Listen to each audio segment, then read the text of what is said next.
fi say anamontuo bi wo ho ne je bi wo ho e wo so ye di gu akwan mu said the Bank of Ghana so betime di ne dwuma said ye si se fata said the sad no NC bio e wo my Ghana say and His Excellency John Dramani Mahama say video na ready say eno sika na asem yentie.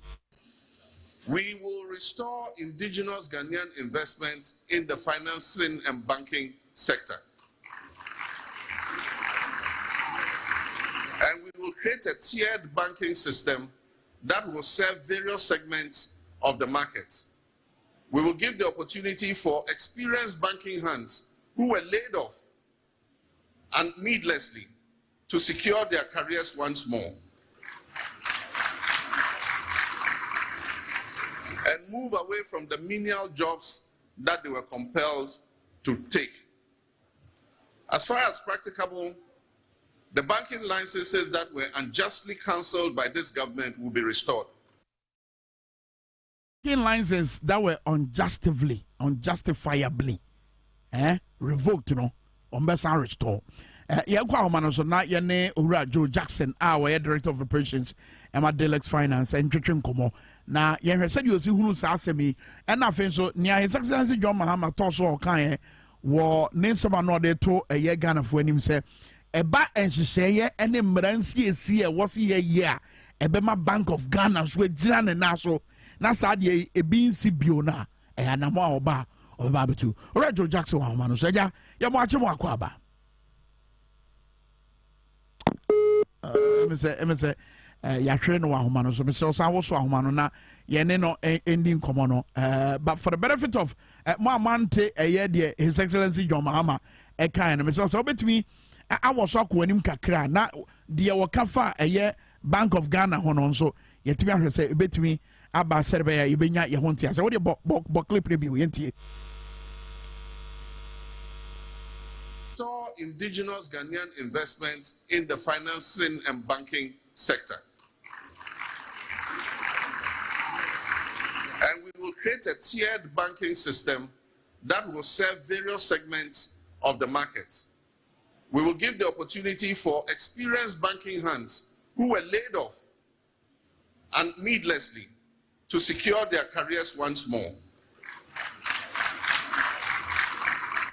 Yamena Darma, Yahuya Pa, Uguza Yah said, Ghana na ye nyina ye hwehwe ye nsabeka no ntida e ho abehia se ye de won so e beba enkomo nimo won ya megidi sa won so ho ye obia ho ye ya tiefo nyina ene ni nkofo amino ye adwuma wo Relax Finance. That's right. That's right. I mean, I show so many najo so now. Yeah, banking sector cleanup na ba so enam so nti banks bebre wo mo hwe wo mo license ahodo and common ministry ye dia ba ba bia ye dru ne say His Excellency John Mahama hwe say wo ba baby to say Bank of Ghana central bank no o enhye ne emransi esi a ye betima ye na wetima ye na dwuma yie no yade a so betu one amount and afi so banks a woni nsusuem no esefata say yes ade o license emo no so eyanama a wo so ba obeba betu ba ade ba kwa esi na ni so ne say saade ye esi ye no ni hu kwan say esi bio wogidi say sa na montuo no na beboa ne kura wo me say yes kan say esi kasem ene yi kuku a ya che that time a ye de hwe kasem no na proye wumpa into Bank of Ghana J ebimu krata omoji ebimu krata no yeah ena obi be bisa se nti obi a ye je ne krata no na empenifo a eti ano no no mo ye niema wududu ana me gibi se omampen so ba so mo kan ni so be hwehwem na wa ye je wo krata enni se ye je wo krata no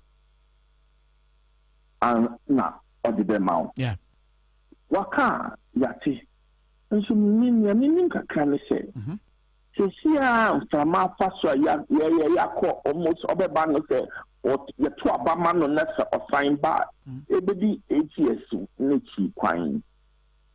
Na you bet me a sunny, near Estini, near sign, the Okata amount says sign corner Juma. Maybe me say a best yet a simple sir. Okay. It is on one car, send the car, or car say, where practicable, car brofum. Yeah. Let's say, the beer a bit near you, dear, a bit maybe a say amount. The beer any, and I mean, I class a bit near you say, and free, num, it's requiring, and I say, the crack, I say amount. No, I caught to say that Danumuno. And no, na kakra. Na mum, one you were binu. Can you be an no ye ma what now because says and penny for you would be far. Almost not all ye be. Yeah. One you were dina, woman ye to man, one more bread. And I say a share BB ye ma one and cannot dear. It's a sea room because we be a while on your field. That sorry, quick, my see. We don't yajimun krata and a continue fee and no here. Nam penny for no. And menu and your car bonona can hammy 25 billion a year canoe. And so one why you say, one my bonny, and Jesus can be if you want.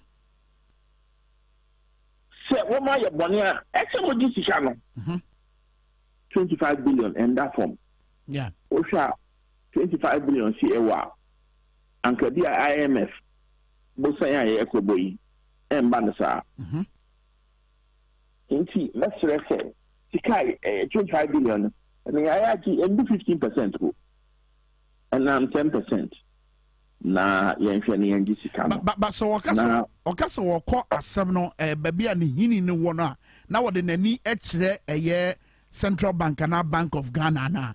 And one out in any channel, no council no and no ana because Ophelia said, Emra and name Shaya will be a was a Trinity. I don't bet my boy moment my year, Germany, supervision road, no matter plane ye, not Sadia in Sibio. Your woman say, a Bank of Ghana may share a best some companies a year, Sika area, Bank of Ghana may share so. It is a woman now be CC now by a sound on Yejuma. And a Bank of Ghana Yemijuma ye, it will be the cassette. In some a Besico and I say John Cratano. Bank of Ghana count Kaka. Na so me ye ye and can proyen and do it and do the essay to Crata. Yeah. Okay, be a proyen start here and ye see who quine. Me see ano. Inti, sir, almost one more Bank of Ghana, my money ye dear. Ebe efata na ebe ye nije na owa also yi won di kofie no so ye be hwe won a eno so fata na ye ne yese ne se owa ya je on krata na ye be hwehwe mu no yeah ye nji scanning fi won ho na krata ya ye de be san ama won die and then we say a bedding, but on what can say a possible dear, obey. But no, ma assembly emunda because of say, baby a bit my ye, no, and no, and boy ma assembly munda because I never chronicle. I want to cry here where too many car or Bob Bank be say, as our bank no na John Mahama can was him. Meanwhile, one can say, it is all right, baby, or can say, where practicable to say your boss one. And my assembly munda ho ye, Mobia. It will say, and now what they and say, and a news radio is it here. And if you had the assumption, I know. Sir, on no other cancer bank, we need bank, we no can. Yeah. Na so bank be doing, you will say. So, if you answer, if you have bank, we Katana, and the engine. It means if you and cafe, a bank, we and a bank, we Katana, and engine. If you say a bit more okra, savings and loans in the microfinance, a bit okra, no one be on my own fa, unko. That's right. Ain't he? Aha, a good at that. ansa na yɛgye krataa no nti wohwɛ na ebi mo hɔ na prɔɛ na dɔɔso na sɛ yɛgye wɔn krataa na sɛ obi wɔ hɔ na sɛ prɔɛ ne nnɔɔso anaasɛ ɛni si yɛgye ne krataa ɛsɛ efifim na nea yɛbɛtumi ayɛ no yɛayɛ na mmom ne hia me ne wɔn a yɛyi wɔn edi no. Okay, another one. And also here, and the other boy with in Chichi Mumi. Per se, yes, I bought His Excellency John Mahama. And then some no kind of view. Me know you know any tea for any I have for yes, and behave you. What did any chair? I dear be I was so a day, but I was a friend of tier banking. Be a home. Me person which Chichi Muni said you see yes, and tea said you see car. Yes, I said no, not a fair engine Chimu free. Or Joe Jackson or tried you, mommy.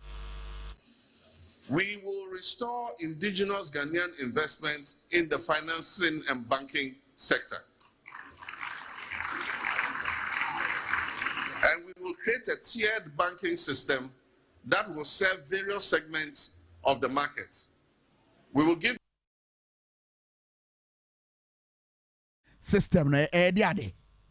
No sha clear anything. Bank no. Kesi pa abewum. Near a tossing room and son a ketwas of the room. If he said, be it me and I, Ghana for ye need the car, ye boy, hono. It be a me and Jimmy and ye cassia. Nanso, oh my, ye to me static ketwa. Nanka, ketwano, ya shed the name, not be a cassia. And yes, sir, your banks here were here, only a cage me. Me and I, they are brought for, yeah. Onfi abroche na waba right nanso ye nya Ghana for also on be ye ejo wo sike sa efatika se me on be ye companies no so be sika se me dwani bi ye no na me gidi se o kan wasem hia de e beboa Ghana banking industry no when ye beboa obi ni ho a obi fi abroche ba ye obi sisi ni man no one of the CCO mine. The banking sector sending here my economy. So we just in nama with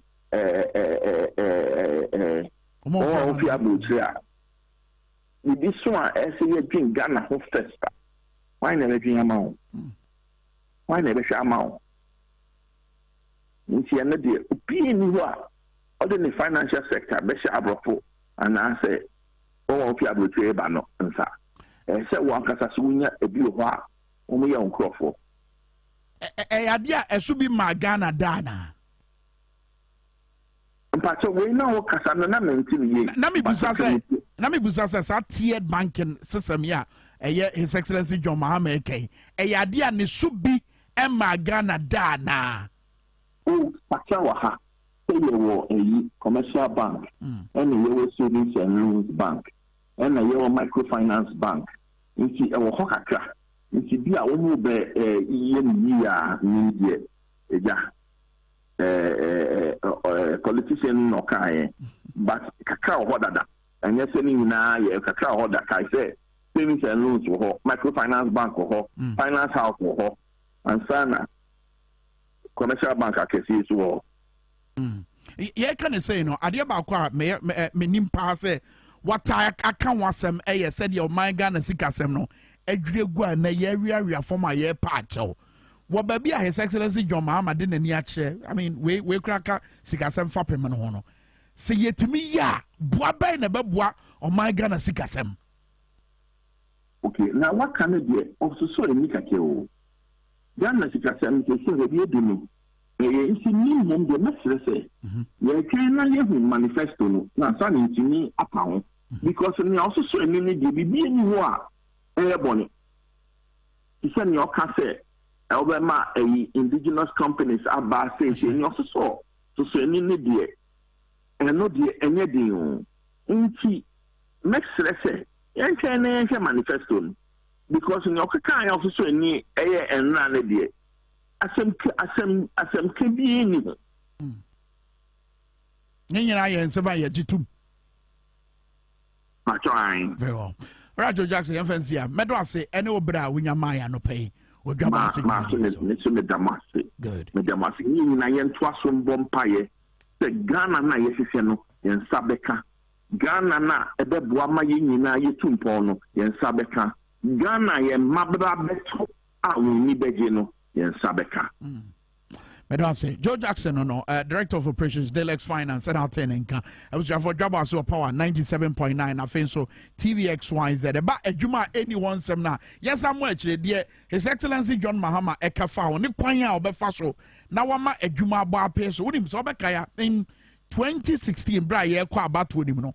John Wedwu anasabre no ye General Secretary Emma NDC Amanjoko. Was it 2020 and 2016?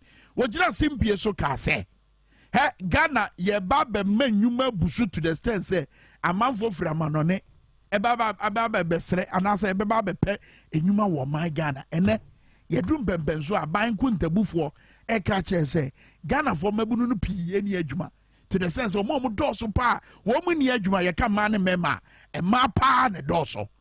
On the back of this na John Mahama Ekasa or no bano say no befaso ne juma buso e my Ghana. Unemployment is a national security crisis today. Unemployment is at its highest level in the history of Ghana. And what must be done to help in ameliorating the challenge has not been done. From January 2025, the next NDC administration will work to transform our economy, diversify our exports, ensure value addition to our production to create more jobs. Agriculture and agribusiness shall be one of the key anchors of our economic transformation plan. We will launch a program akin to the Operation Feed Yourself and Feed Your Industries program of the early 1970s.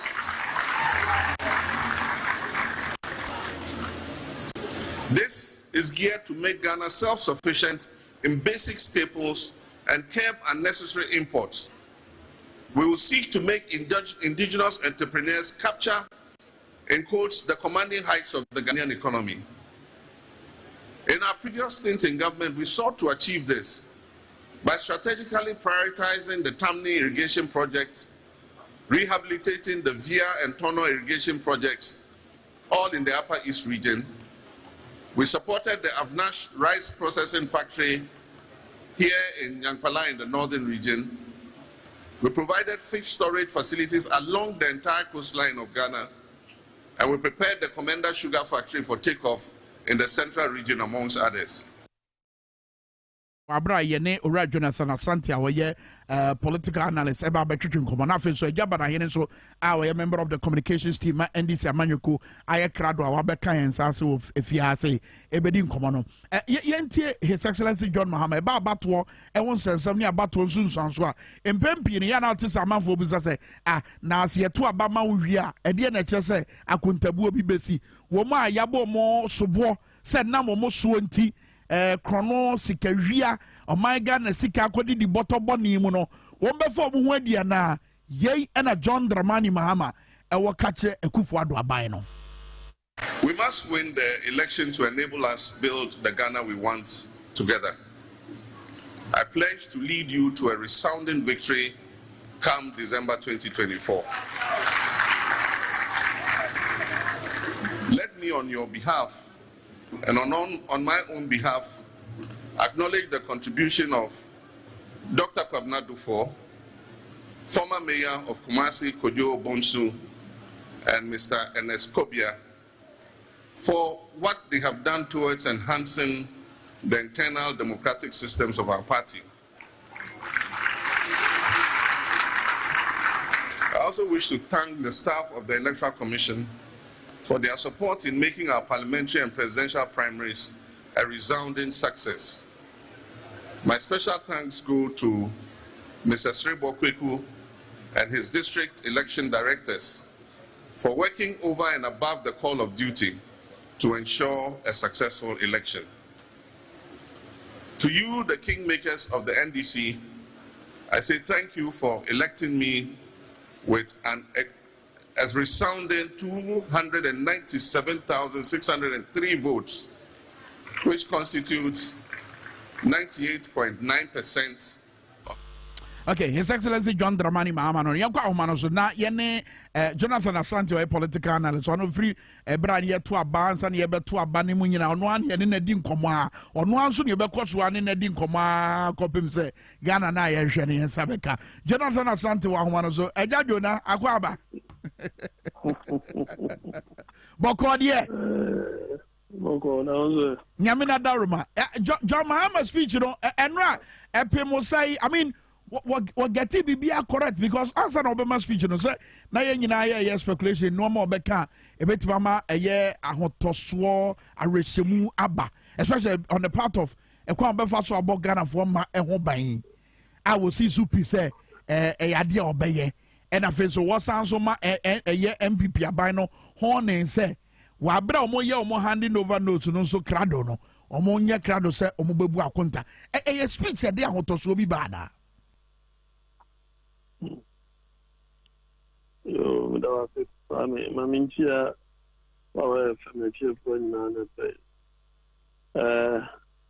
yo mun se nra ya mintia de yo John Mahama echo deliver an acceptance speech na nam pese me hu ade ba kwansa me yo asam na no aye bia na samo kai ni na no na wo hwe bibi so ana se o ka finitrim obe sure say that prompter won anim so obe ha edrume bi ya na wahwe krata so say bia prompter no enim wana na wahwe krata so eti na fidie bi sinanim a wo kan e speech a watwere okay what you say about standogbe abaso more fire Kabemo seriously because the speech is absolutely spot on.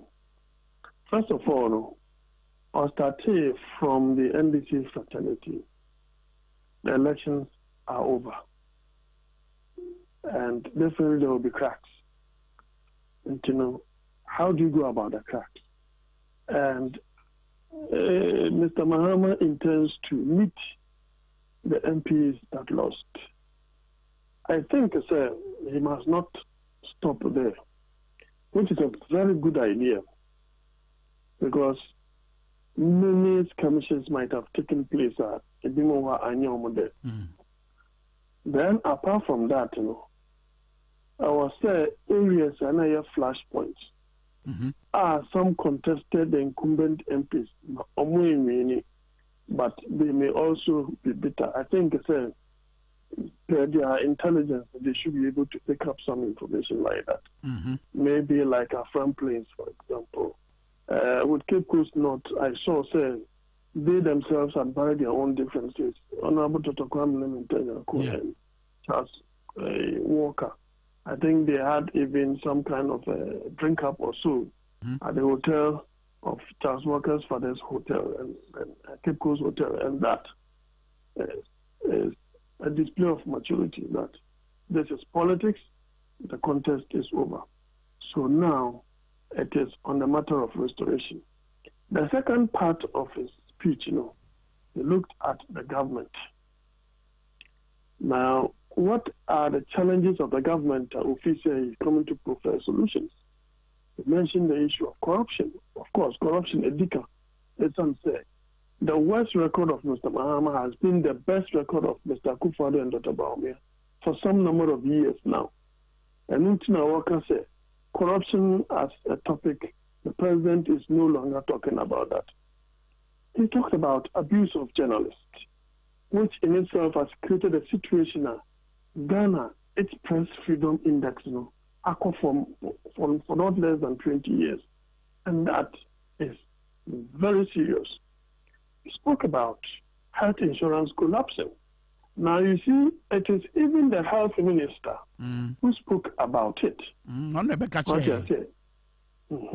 About the health insurance collapsing. Yeah. And you see, that tells you, it is not just the health insurance that is collapsing. That's right. It is because the center of government is not holding. Once the center of government is not holding, it trickles down to all sectors of the economy. And then those who are in the road sector, what are they saying? Contractors say, are buying for the years, we're trying. Is this 6 or 4 billion or something? Can it be more? almost say I buy at the Omoka. No correct. 16 billion Ghana cedis. 16 billion Ghana cedis. So it couldn't have only been the health sector or the health insurance sector that is collapsing. Oh, we were here even in the era of what's it called pre-Fourth Republic. There was never a single period that we had a shortage of child vaccine. And that period now, nkwala enya ntobro ne sa yadewa polio mubuye no nkoneba pamia wono at the right time yen tumi hunu say bia honsunsanso no abebe chiri. I think say was say yehwe. Then he spoke about the debt to GDP, which is almost 100%. Yeah.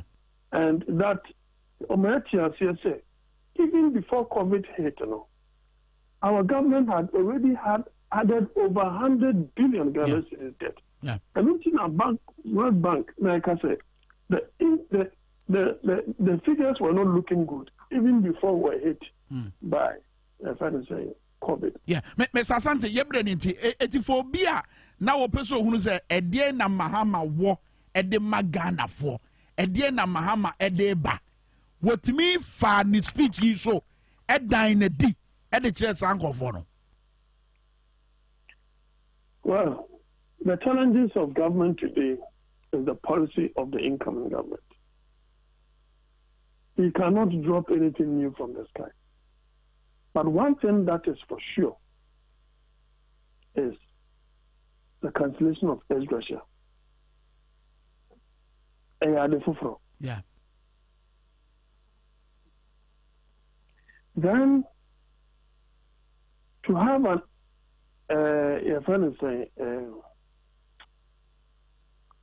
to set up government advisory committee.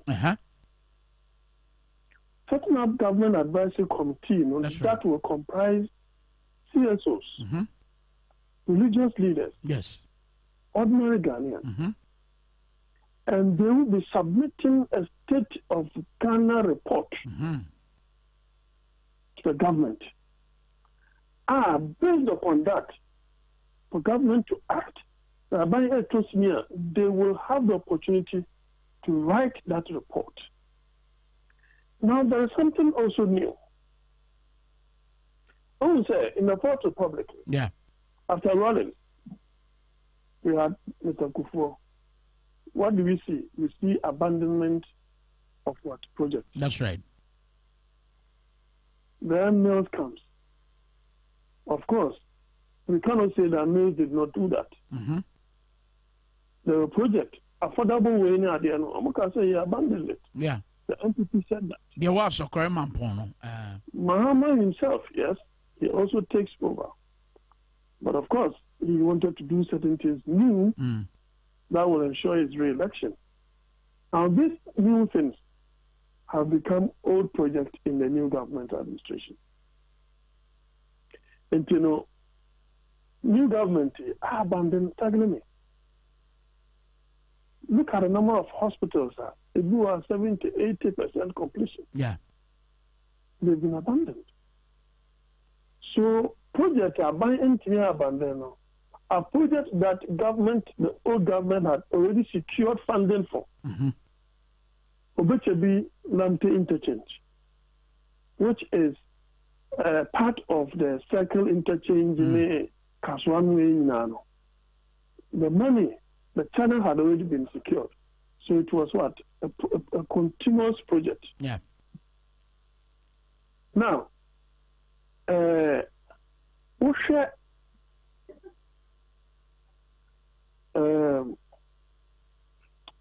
one idea. Mr. Asante, say on tea and cow. Mr. Asante, what okay. Yeah, okay. You were asking me about something new. Yes, new things. Bibusa said for Obia wo Bibusa said dear na John Mahama de bano and run his speech no ebetiwama only a crona adwen satra say oh John Mahama say oh bibi deba Bibia whatever. Oh, certainly. Certainly. I mean, one thing can say speech in here empty. It couldn't have been empty. I mean, if we talk of bringing a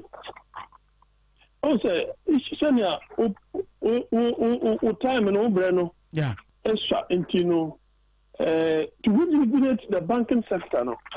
That will create a lot of employment and restore licenses of those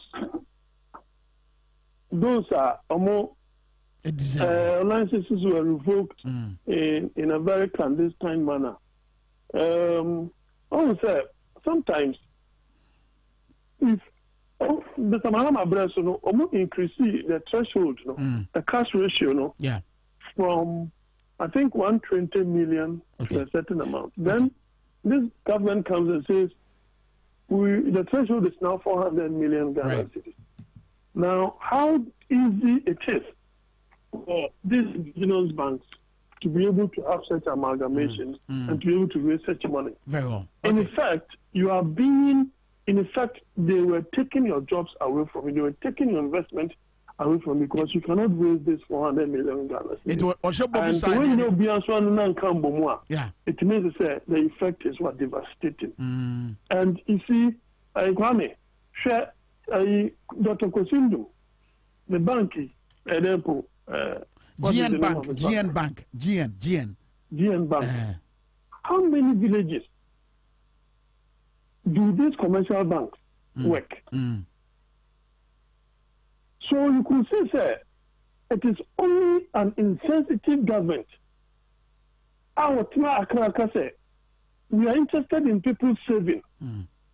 And yet, these local indigenous banks, through your policy, has led to their collapse. Okay. Very well. So what do you mami on? Namemfa Ousu Banahene, our member of the NDC communications team no. Emranko, mema de wase me twa to abetwam na afi, mema etima call. Mami for Ousu Banahene mremna, mema na chema na kwa bamra, dwumedie ne so. Eja bahene akwa ba. Ye ni amenia. Bidiri so bibia dadi. Bibia dadi. On sa question na me busa eye Mr. Asante sisi no. Asema dankofo bebira no. Including more critics or more MPP mo say na your mama or bad for front no deba or the dear neighbor enra the speech your my etima kios ade no yo mini amadas you bet you tie for no pay yeah I think say your mama na nkasa wadi kan kase say ye boni dia na MPP for musuru kakra let's say ka omonko a na nka your mama will not come back to power and the money bebre a waka say oba obeye no ekotia NPP aban ebini so ka say aban saase o mo bae o ma chafa yeah obi timi wele aban saase say me ma me wo faase forever so just here obo ade pa o de check Ghana ya bo ho ban abesi nden MPP aban bae a o mo se ya chicha ma ye ho forever John Mahama say oba obegye saase ni nyina be ye hwehwem ni ade yi inti ekotia MPP for etenya de omo be pese John Mahama be den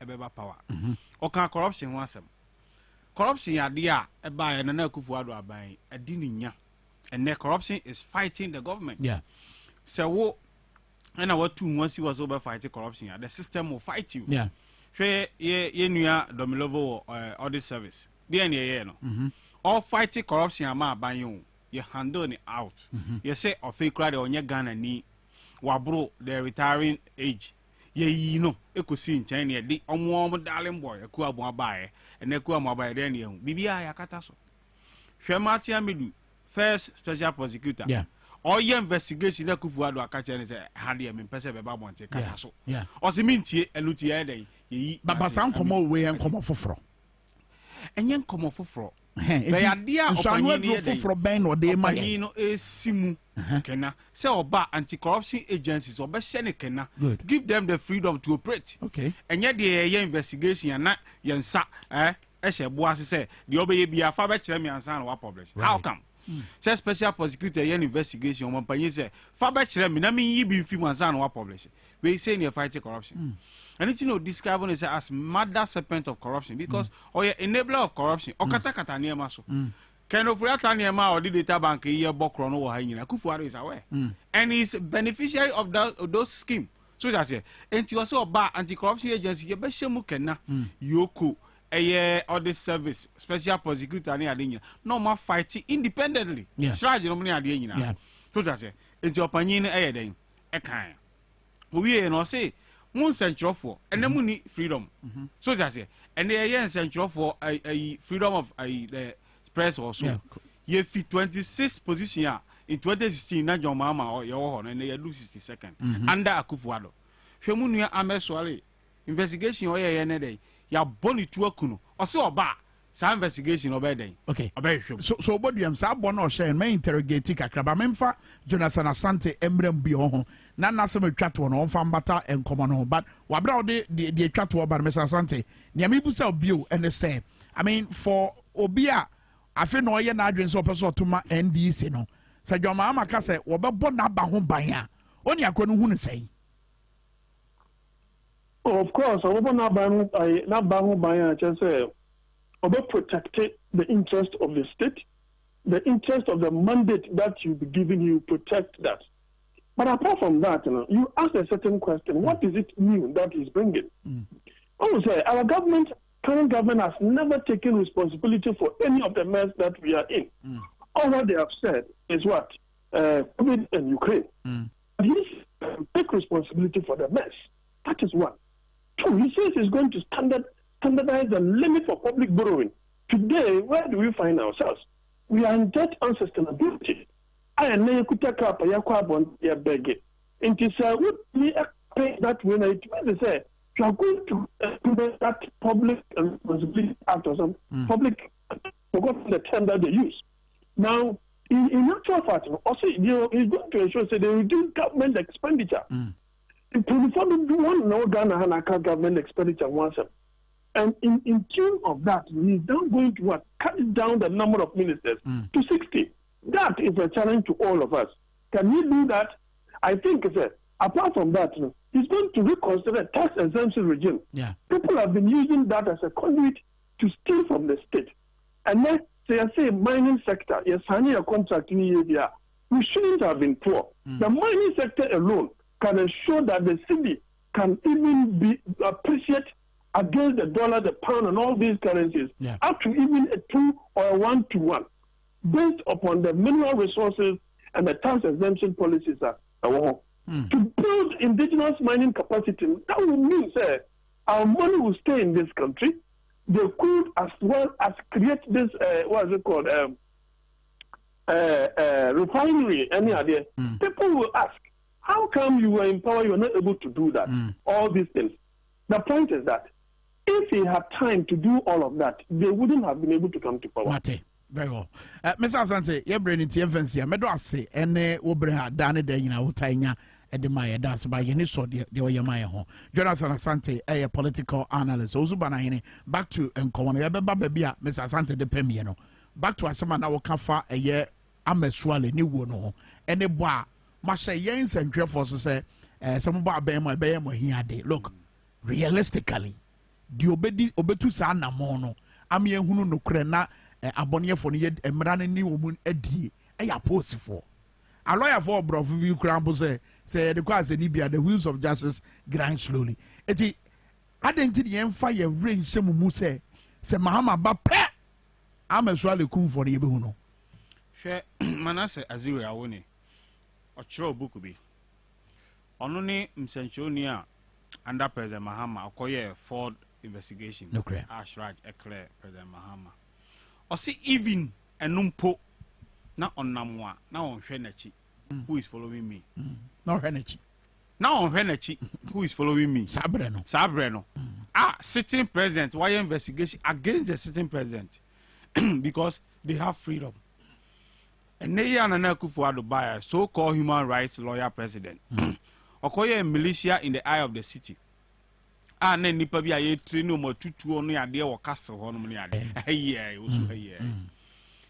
You see, ye de ne ko South Africa ko bo ne ho adwa kakra ansan de esan de na be sans ne nipa bone fo bi etata ne pese omo ye den. Omo yi ne fi o. Se ne yi ameso ale fi o pepepe. And Akufo-Addo. And then Centroni, so we know now Cassa and Sembibra, who pay ya na police ache wase or Rambo Star near the way Mugabe anyelibi to say you who be Rambo anyelibi yeah or hineba I Benny Yenyumbi eti momo sencho for a yadia mu freedom mu hianwa e was some about the Roma or Mampanyi Mahama yeden e because your freedom is guaranteed yeah so just say sa ban we enu tie net breaking news e mamu document be break kra ne ade a muntimi nka and I'm because aban be tata mo I say obi ti amana no e no timi release those information ansana Ghana sencho for muntimi aka wa mete hona so and I'm because say e she Mahama nsem say dioku ameswale no obetimi apeno na e she nsem because officials on the investigation they are cripple mo wings don't go and do it who na cripple mo wings the organ at the top what dance die bi e chesa Canada Japan no assembly fan ho e ba abontin be ka say police for the ayina chance onipa sumasi ana kum ameswale na so yes you release information you understand eti organ at the top and our stamp PD investigation no ni ade eti John Mahama ebe massa security agency freedom to operate and yes you koye bibia na stop had the men ko how had the men ko how you have independent mind to do your work and bibia now the ban aban be make sure aban lawyer be to one amount to prosecute the perpetrators of that heinous crime. Okay, I feel you got the next thing. So question now, maybe sir Jonathan Asante fa money abresa mo pesa mo boy ma ho ban 2020 a man for big drama. Someone to mend this adwuma no. I didn't think this time round yen jimu di say mu betima ye. Ade a torch makakra. Esan say me kra o hwe me Madina me wa me hwe about 28 police stations so they were under me.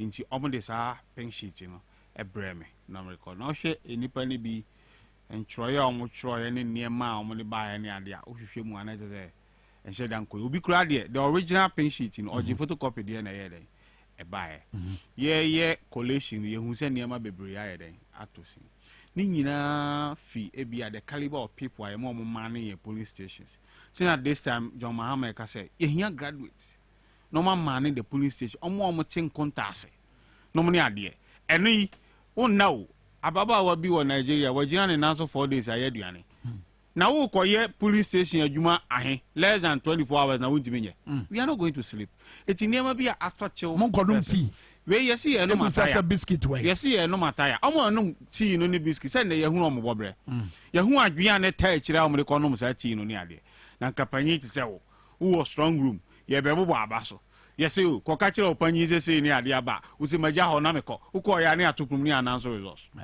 panyi pa no so that's it. Eti yahu eniema torch ne ade. This some mistake na nyeden. E ma biem. Ye nipa bebre entertain ye intellectual wing of the party. Students. Omo ne ebe recruit on amoma yeden. Puli agent dia ma party no. So that's it. Enti konta no ne ade bebre ye find it difficult e 2020 election. Ye nya sa biem. No bia nim say we won the 2020 election. But Jimensa emwo de bo Akufo-Addo kakra no ne ade no. E ne pushi Akufo-Addo. Enka huebe enkebeko ahe but CIB AFN ne sen akire mo enyama enti enka ho asem central parliament for ebedi ho talk about parliament minority leader ne team na agidi say omobaye adwuma pa mete ho na say nanso momra se bedwafo ni bi no maya moto na otwa wie e bi lusu ye what's the guarantee say bu betimanya even though President Mahama ka say oh adoma chede bi e wo mo ho ye be yusu ye be ho be hia mo what's the guarantee say bubenya that formidable force won be gina tia no ma bisa wo mra se be fie ye ntoso aba eno de yenya layer 21 working days na mature eti mo ya hen kra na you can't change it se mo betimi change mo here I think the 2/3 majority or so ni ade which we don't have eti ebeba okay eno tina speaker any the committee of the whole aye ensakramu di ama yisi say monfa we ni nko shemu ansan ya admit ya amwale it's on so mo yes changes we are I think the speaker is not going to allow the laying of the CI which is I think say at the papa and there ba ko ye adwuma ma mo 2008 and said na mo si aka mo abom His Excellency John Mahama no preach it ade no enra en kambo me ade e ho hia ya to aba na wie amanfo troli engrofo wo hwe me a me wofa ebiefu seni ebekura papa imu ya ye de ahye ne say onu na bu isa abai enu na ne ebobọ ne voices ni bi ni ade bebe eye nika ya tru awie this time they can say you can't boom near then yeah juma ntino mampanyi mahama e kan kwabena dufo asem o kan kodwobonso and even kobia kra o ye den o see from man no obonidi say say nipa nyina omye den omumra ye nka mum because ye nyi obia mfim ye nyina ye for change so that's it change in ba ye nyi obia nsi everybody is on board the bus. So that if you ain't got say, we are human here and for you alone cannot win power for the party. You here will be a support, financial support, nay, a home farmer to watch near human dear. You bear your nominee at the end, near the budget power. And here will be a election is over. May I show so be your business? Now, most why you say, Umubotia and so, oh, no, I can't want that. In the Senate here, Obia qua or Ginny Woody and a candidate can win. I am Pia to nominee at it. You can't in a good form. A family affairs. Ya 12 the main opponent in the MPP. Normal cry say almost no more candidates on the neighbor. But yet the Ghana phone him say the your mama na eba. It we have the advantage we are starting early. Your mama, you are we afena over form new campaign which I think say a be include those people who are normally there and contest and me all hands on deck. So they say we have on board near your Jumadin near the AJ to me. Okay. 2 million back for the Yenina as NDC. So just say eti enchechemu de ye de eno agunche ya to abana wie say okay yemra yesika 7 to ye ne normal hodo amaka se mobe se wutie dwoma ama I mean yen so asem free bosia hodo aye taibo e de eka eba dwoma ama so what the cap bi beto so na ya bo adru a certain limit realistically kwan be so pa na betima ye adwuma wasaga na ya ye wom ya dan de nyina ye de ye hoto enoma ye krefri amano ne eba maimo Eniema oman biya digwa ani oman man nyina enti ne sign trade treaty no ne ade eti no obehwe se eniema bi wo ha no mo ase ye produce wo ha obe limit the importation edi enti na jomama bi Commander Sugar Factory say $400 million afi biya ye de kokra sugar no say ye bie bi wo ha say even kra ye ntimi an stop on diet ya at least ye be reduce no kakra so ti ase na sika ye sesa ne da bia de kokra ba na say sika na ye dey aka ha no enu ye bia ye nso ye wo competitive advantage ye product bi wo ho no mo ye de kwama no ne koje ayiba na koko ye number 1 cash crop so ti ase coffee no mo ne ade timber ene rosewood na say John no mo twadi free no mo ne ade ye de kwama no ne ye nso benya sa foreign exchange ni bia ba abeboa ye sika sem sa ade ne wo ha ene na show up our foreign reserve ema ye sika sem ni gina brane e compete with the international currencies no mo ne ade nti John Mama ka say even besia kra obeboa ye nko euro bond nkoje bosia owo besia ababa da ho a ensinwo buburuja obebo besia with multinationals no mo ne ade IMF World Bank mass soft loans African Development Bank and even amamine na nye individuals nya musika omde akoto bond market na kwa sai ho no bosia ne bond dangerous sa de ne yaye bi pen na kitwa bi baban we no amana be dos aban we ya be bo $13 billion nko ana ban aden chuta ene aye ka debt restructuring Enka this year, interest alone on those bonds normally at the end, ye 52 billion Ghana cedis. Interest you, and your principal money no, and see who no ye tuano, and ye 53 billion. Adentia. So that's it. But ye nya soft loans, any ye hand see your potential as a wo chroma normally idea. I think ye see some about 2 a year. Your mama ye infrastructure in ye who yakasi hospitals, schools, roads normally idea. With I think less than 100 billion cedis. Akufo-Addo anya close to 800 billion cedis. Adia na wodi aye. And they amo here yesi Akufo-Addo yesi regional hospital. Esi wura mo near the drone akotwa ba se aduru say nti ye mo yaba so. Ye nwie yo. Because they don't have anything to show. It's a now ongoing projects near akotwa near the abase. Mu hwe ye bibi. John Mama wa anya sa. Senka sa sika we na eka John Mama nsa. The nation builder. In Ghana, be in 2020 manifesto, or kind of big push room, $10 billion infrastructure agenda. Yeah. Society away baswa. Minya, she a new a big critic, even artisans. But tell me, I mean, what carpenter for, labor for, steel bender, plumbers, obia benya because you have good infrastructure. And infrastructure so a beer economy. Sunday was as ya okoto amasama last now catch me. say the coin ko to hono mo sa assassin value automatically akosoro right so that's here a coin a bie you know a chrome no money ade infrastructure no nti so nya ban na say oh yes an e ma we ya na wo so hu say ya ban ya o develop o man no but nya ban ya ko bob sia de be kenke party but a ban we e bie kwan na mamo a e be ma the big push yi etima baso no aban no obebia man no o hwe yesika sem ntoto ye ne ba bia ye dure ka amene ye IMF o hwe ani mu say wo that to GDP 57% e share aban we say the edu on ko IMF because we call IMF now we under the program want to mean this car rough okay and the IMF the headmaster ababetra ai Bank of Ghana muko twa sika ozi hey ye ma mutwa ba ko ti Ministry of Finance even US State Department another person economist about better Ministry of Finance ti dey keno for yata ye bi o mani tuam it is abosia na mo ko bo no rough ni sika Bank of Ghana twa ma ban din mu ni ade ni nyina to ba betwa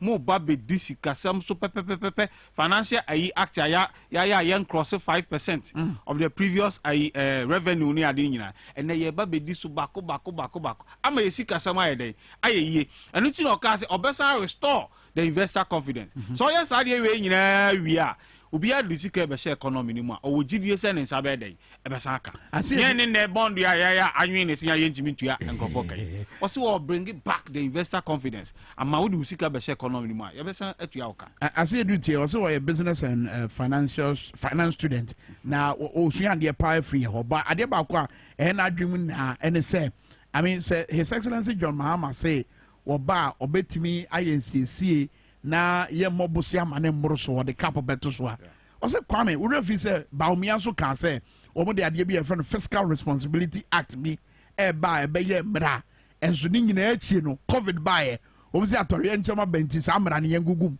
what's the guarantee se John Mahama enye sa ade bi mra bi aye wo emergencies wo hono e ba mra ne mo mampanyi kwan se otimi ye enema bi no mo ne ade. But ufe World Bank country director or Ghana kra. Or see even before COVID no. Na Ghana yesika sema yede conform. Na economy ne growth no na shrink. Inti COVID no ene be ye to say sa ye ndie ye nya hwi wo kromu a. Na ye economy na ye se 7 nantwie agana no. Esro na wo be ase no eye pacha na atete kra. Ni metimi ahwe o nuan ya o send a message ni say. Yeah. Omampanyi Mahama eka oyo. O say na penso no say ye ko bobosia okwan ye befa so ebe de ye betua abosia ne into sende o seti up fund the fund be a friend sinking fund ye ko bobosia ne ati sika ne kakra de atum eno ne ye de ye repayment no ne ade oil aye tui ya ka kire se bedroom ne bi no na oil no eni ho biem into se ye nye de ye seti up heritage fund da chinchirima ye mfa bi nye de entum no mo ba oil ni ho biem mo so afa e de aye enema infrastructure fund one set up ye di sika ko tum ni ade ena kufu ado ba ye wo mo di sika ni nyina ma zero account ena ye den e wo jo mampanyi a waye bi da na o ka se oba sei na oba ye wo so nya gidie woni mu so that Mahama no wo ho kwan se euro bond market okokoje bosia ne ade but o si da bi bosia ne boro so bebre a o mine sofa etino na ye debt to GDP only 56%. That's right. IMF you understand? IMF class yanko back to that. Now Anya is going to take us like 10 years before we go back. Akufo-Addo debt restructuring near the reduced by only 1%. From 103% to 102%. And we are the oka ebru sika wunya so ade GDP economy ne size ni nyina oka ebro so. How can you live like that? Minia se okobo besia wadwuma wo ye no wo sia bo ebro wadwuma ne so a Uber then human operate. And now Bob or bank and see over 40%. And the inflation over 40%. So that's it. Nina Masika some near the equity ama and then businesses near the engine mobilia and expand your business. Normally are creating jobs a crown. A crown a crown on your side the taxes here day. Guno. And you know, Mampany say tax exemption normally idea.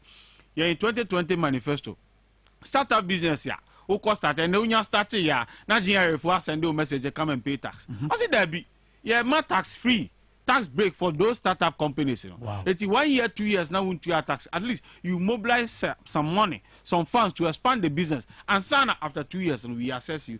How different is that from yes and I say human getting get here John Mahama so na pen so be shame na nyini bebre no. How different is that from a year you start here MPP are buying SCS or the abai? you start NEIP minimum coffee for zone cancer near the koto finance minister the best budget mu say my really me twa 1 billion cedi e dey call you start over call the actual release no e bia ya man 10 million cedis sika ne kra anko e bi ni ho eti so the idea ne say nka oman mu aye din taxes ni ade egu oman mu no the mitigation measure bind the man say obema say sika we aso ankrankra no nwa create their own businesses so na nka e obi a timi alivu kakra no nyare pe sika ne nyade enko e slogan here oka ay Ghana cares obatampa sa eno so kozi say okay ni nyina eye slogans keke ne wo it doesn't work eti mudi na dia na chese be ye adwuma jo mama me se waye bi pen oka obe mabubo fund ya na wo yi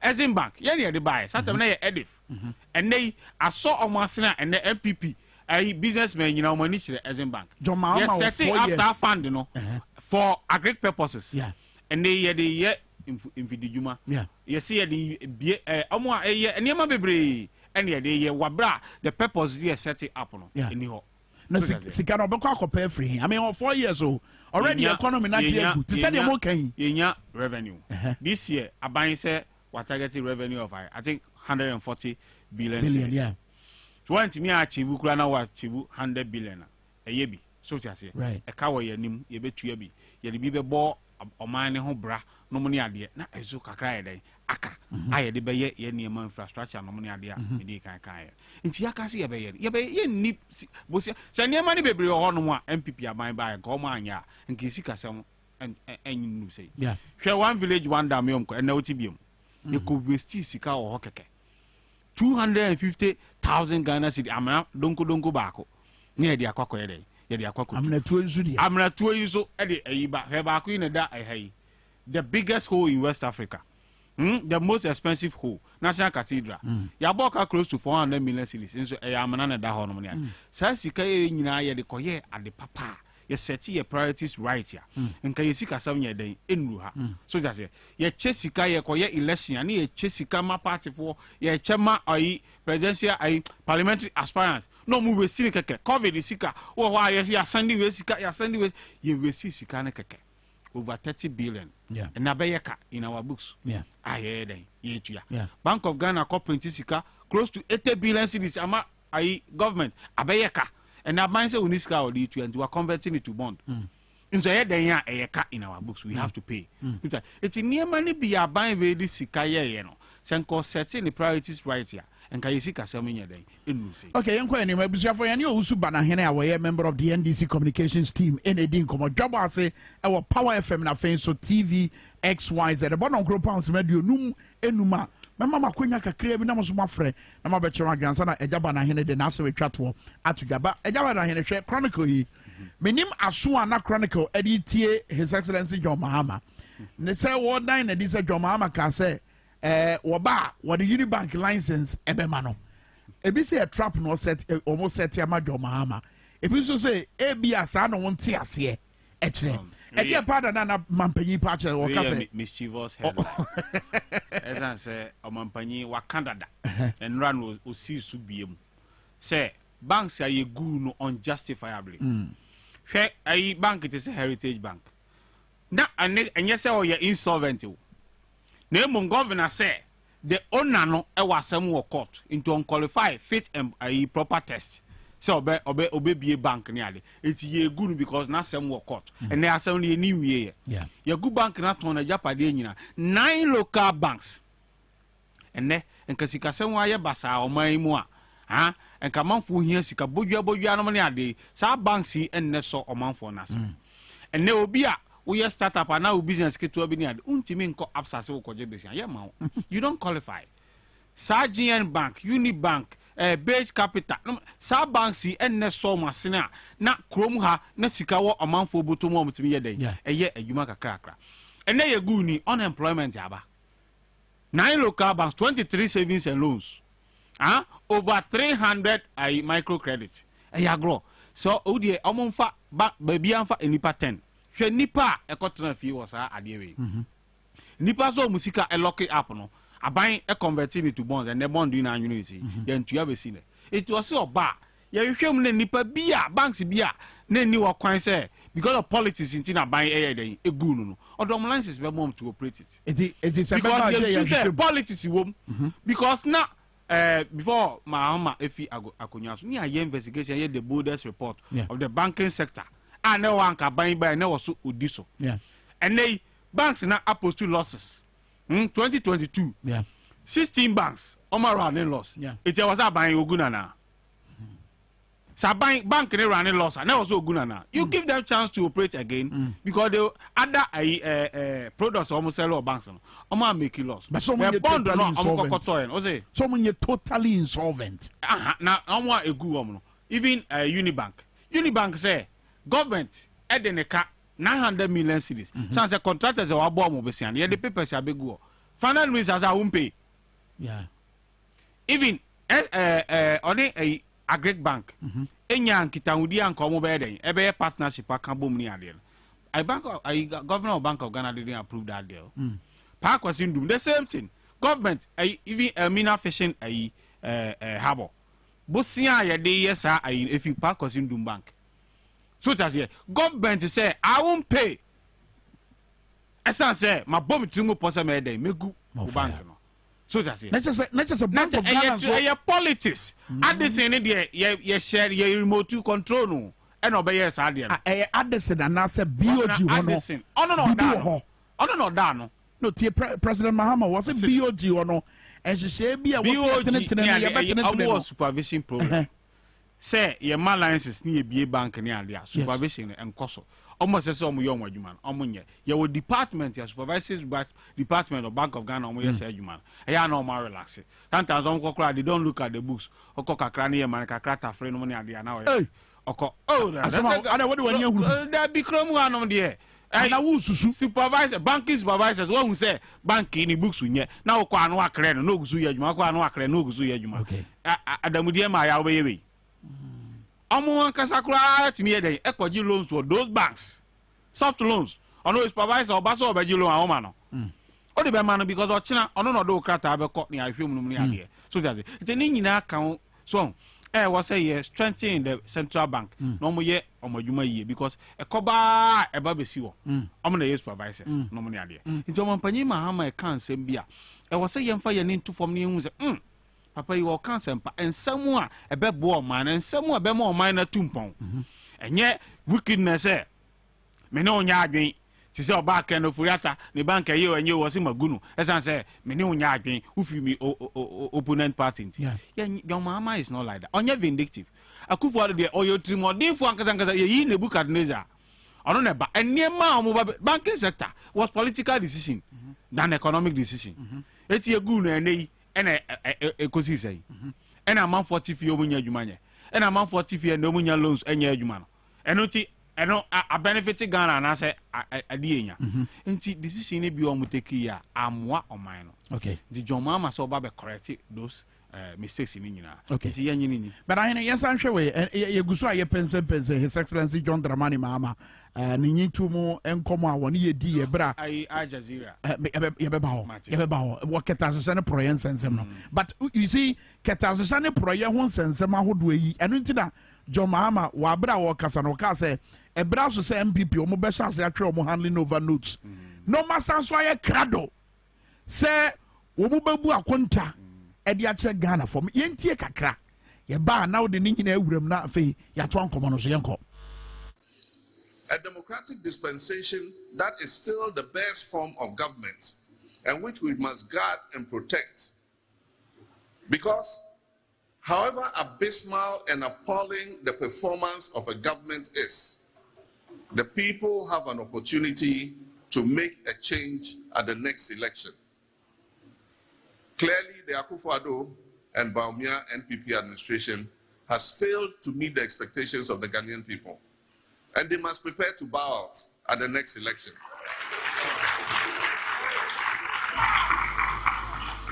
And they must start preparing their handing over notes. And get ready to account to the people of Ghana. Okay, no omonya krado so mbebu akonta. I mean, I didn't think the engine this say Sad and Bessie, I couldn't have won Bessie. And you know, so be a ho. Kwame, me say MPP4 and ne. So no me doing come on kukuamua. Yeah. Almost say they are on their way going. But I'm about one see and on by breaking the age. John Mama say I'm prepare on handing overload. Ni omo person mo beti kra no. Corruption. Sanse abai Nana Kufuor than a clearing agent. Corruption scandal when we've lost count. A babia or to no clear. A babia or to no clear. Yes, I near money you so about your baby backo. Fico. Where the young mamma your father for all Nibiamo. But I found Baba Shimo. Who say our Baba build the case. That be evidence. The bender. And near money be I may cry the mammy and the mebua asamono. Mimi cry the mammy mebu asam. Huh? So be a cotton bust. Now 5 million liters of contaminated oil. Now what on would be? Sikana ma on mine ho. Sikana akonipa bi ho no my yantimi anje sikana ma back. You say Kofi na kokodu sika. Me to be fresh any parliament for scanema. And there's any panel of parliament. So that's here. Enti cash for seat. Yeah. Say Oman Pani Kufuor the boga. Now we are better chain $100,000 dollars. I said no clarification by clarification. And your president. And why your president to Kroma? Association president. Association president. Association president. And you know by amount. I will cut you $100,000 association president. So former 2 deputy chief of staff. Ama Samoa yedi call CID ema chiwa ekre omuniade. Yes say gate fee presidency obi behwe president ya omuji $20,000 enye me na me kan onipa na okan no otiase or a member of parliament and ope Oman Pani de meboa call that man na oma amfa enyina so enye den emra what we case na meboa eti corruption case enya dia fight ye din ye ba be ye dwumaden nti sa handing over note no okano sa case bako ye be den e ba ba hwem ene Al Jazeera de Ayaba gold mafia Oman Pani Kufuor esumasi gwa one ne partner Alisa Matthias omo ye den omo di no so nya ne partner ye ne partner na dia na o ka so ye ne partner no Oman Pani ya chiro krata abroad from Al Jazeera ya mfa ababa mejina konso ye krata na ye chiro bro wo days out be yi ano na utimi ka se men kai se woni pa na men na ye adwuma da na o pese o chese so on guy o dey o ma kai ma se mi wo me krom na abranche bi ne very kwasi abranche na sabi woni abayo bi ko da ya say rape na assembly kwa infie na ye bonkro no abayo ni bi se kwasi abranche assembly o se men kai ube kai se o ro me pan o se men kai ube kai se o kan me to o se men kai ube kai se o ye o se men kai tia me adu o se kwasi akai bi o so that onipa bia o be bi se na asem o se men kai no yo trofo esa se o kasi me kai asemi abranche minim na onim se wo evidence bia o de beba enti wonka se o kasi minim no so dia ene waji atum se abranche woni ne digwa enti de obeka ne se na ere men kai se o koka sa asemu we court e be jeli no men kai yemfa ni asemu court e be jeli no ena me no kasi Zimbabwe anti-corruption agency asset up probe into that gold mafia and South Africa Adena Ghana yenyebi. What is special prosecutor doing?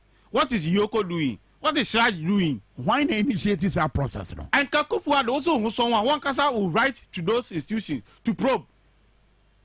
So what you say? And Kawo Oman Pani Kufuor who someone who said that me person me san me ti ansa na mafia konyo so. Mun take up the matter. Na yenye investigation. Na yenhwe de be film aba. He is culpable. On the branch and a partner. Or say 40 million gold. Bosumi bia and olifi kromu anumko. Gold for oil ya heni edeko. Nye $40 million. And $40 million.